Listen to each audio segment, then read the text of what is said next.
guy from TikTok sent me this Hertz ML Power 5. This is a fully Class D 5 channel with decent efficiency and stout build quality. We got power supply FETs along here, dual transformers, rectifiers here, 15-volt auxiliary supply down there, sub-channel output FETs and drive circuit here, and front and rear 4-channel Class D over here. Now, this has been worked on before. We've got different batches of power supply FETs here, and I'm suspicious of these ones. They look like fakes. And the outputs have been replaced as well, and you can see they're not soldered fully flat to the board. Anyway, I'm not measuring any shorted MOSFETs with the multimeter, so give it a quick power up. And firstly, I'm seeing a big issue on the sub-channel. Probe the low side drain, and we get this. Huge swing across the rails. And there's actually this resistor missing that was cut out and not replaced. But this issue in the sub-channel looks like a drive circuit fault. So where this has been worked on before, the first thing I want to do is strip this board, and I want to get all these power supply FETs out and replace them with something genuine. And if you think it looks complicated enough from the top, take a look at it from the bottom. We've got the drive circuit PWM generation for the power supply circuit and the drivers for each of the front and rear channels. Now this board's going to have a very high thermal mass. So in order to get these power supply FETs off without damaging anything, we're going to need to cook this board, get some thermal energy into the board, and then we can use the big daddy soldering iron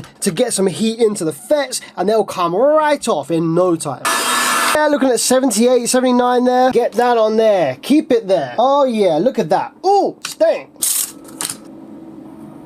Great, the power supply FETs are now genuine and the correct package type. So let's move on to the output section. My guys fitted some P40N20 FETs. Now the specs of these is okay, however they're TO220 package, which is not correct, but they've been cut so that they fit. This is fine, I'll let it slide, they're genuine and they do fit absolutely fine. All we need to do is solder them down properly so they're dead flat. But seeing as I'm going to melt the solder anyway and we need to diagnose a drive circuit fault, I might as well just remove them from the board entirely. That way we can really get our drive circuit working properly before sending the PWM to the FETs. So now the output FETs are removed, let's power it up. Power supply MOSFET drain. We have PWM. The amplifier's come on with the green light and the relay has clicked in. Alright, let's just make sure that the 4 full range channels are working. Low side drain channel 1, good. Channel 2, good. 3, good. 4, good. You can see what the drive circuit's saying on the sub-channel. And we seem to have good low side drive and high side drive on the sub-channel, so the drive circuit appears to be okay here. However, after just 30 seconds of operation, this starts happening. The protection LEDs start kind of flickering backwards and forwards like this between overload, speaker short, and thermal. Also, if I power it off and then instantly back on again, it doesn't come on at all. All these LEDs just flicker and the power supply PWM pulses like crazy. The reason for this can be seen over here at the TL494 chip. Pins 1 and 2, 15 and 16 form the inputs of a comparator, and the output for both of these comparators is tied to pin 3. So if pin 1 or 16 is higher than pin 2 or 15 for each comparator, pin 3 will go high, and that disables the oscillator in the TL494. So if we probe pin 3, yeah, see how pin 3 is high but then it goes low for like a split second. That'll cause the PWM to pulse and then reset. So pin 3 must be high because 1 or 16 is higher than 2 or 15. So let's have a look at pin 1. It rises to about 12 volts, but with these downward slopes on it every now and then. And when this downward slope crosses the threshold for pin 2, pin 3 goes low, activating the chip, but then immediately goes back up to 12 volts again. And the threshold for pin 2 appears to be 5 volt ref. Let's see what pin 16's got. 2 volts. That's pretty stable. Pin 15 though has kind of the same thing as pin 1. Pin 1 and 15 are actually tied together. Let's have a look on the PCB to see if that's by design. Yes, that is by design, and it's set up like this. On pin 1, if the protection signal rises above 5 volts, which is on pin 2, it'll set off the first error amplifier, throwing the 494 into protect. But similarly, if the protect signal goes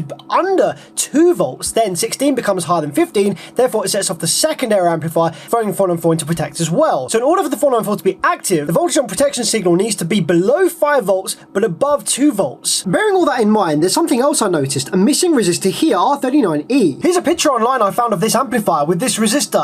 Unfortunately, it's too low resolution and too dark to really make out the stripe colours. But Hertz make a very similar amplifier with essentially the exact same sub-channel, and that here is a 2.2K 10 watt resistor. These are 2.2 kilo ohm resistors, and I don't know about you, but it doesn't really look like to me the colours match up. But this got me wondering about the protection fault we're seeing. Does this have something to do with it? When I power up the board with that resistor missing, it almost instantly starts flickering this protection glitch. However, if I bridge across this resistor with my tweezers, essentially grounding any voltage that's sitting on the low side MOSFET drain, the amp comes on, no protection glitch at first, but then as soon as the relay clicks in, the protection glitches and all the protection lights kind of flicker. On the off chance that the amp isn't happy with no output MOSFETs fitted and it's detecting there's no Class D switching, I'm going to fit the output FETs back in and see if that changes the behavior of the protection circuit in any way. Low side drain, and okay, same as before. I'm going to bridge over that resistor, but I'm going to turn the current right down. I'm also going to turn the voltage down so the rails are lower, because with the FETs in place, this could be a little dangerous. And what does it do? No Class D switching. Let's try it with the 2.2K resistor that the other Hertz has. Okay, same as with the resistor out, just glitching. So we confirmed there was drive PWM on the MOSFET gate pads with the MOSFETs out on the output section. So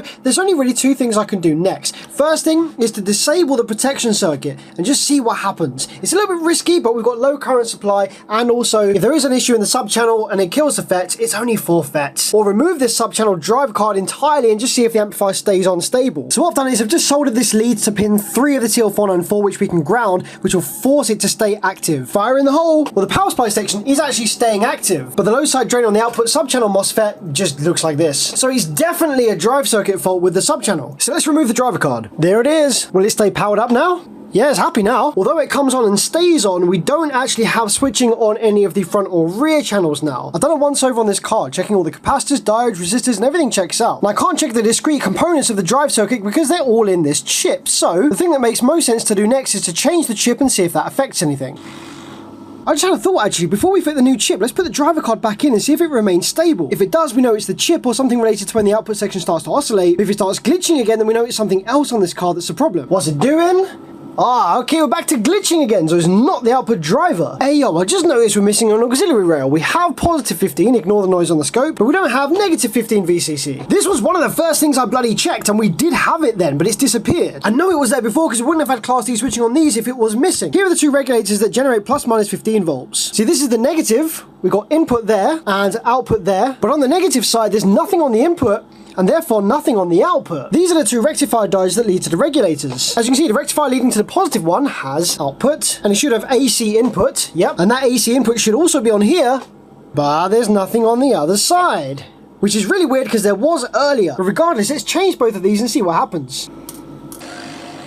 Do we have our auxiliary supply voltages? Yes. Class D switching is back on the front and rear channels, and it's not glitching in and out protect anymore. Let's slap the sub-channel driver back in place. I dropped in a brand new replacement anyway, seeing as might as well. So if this works, it was either just a rectifier for the negative auxiliary VCC supply, or it was a combination of that and the fact that the sub-channel driver was bad. So do we got that low side drive?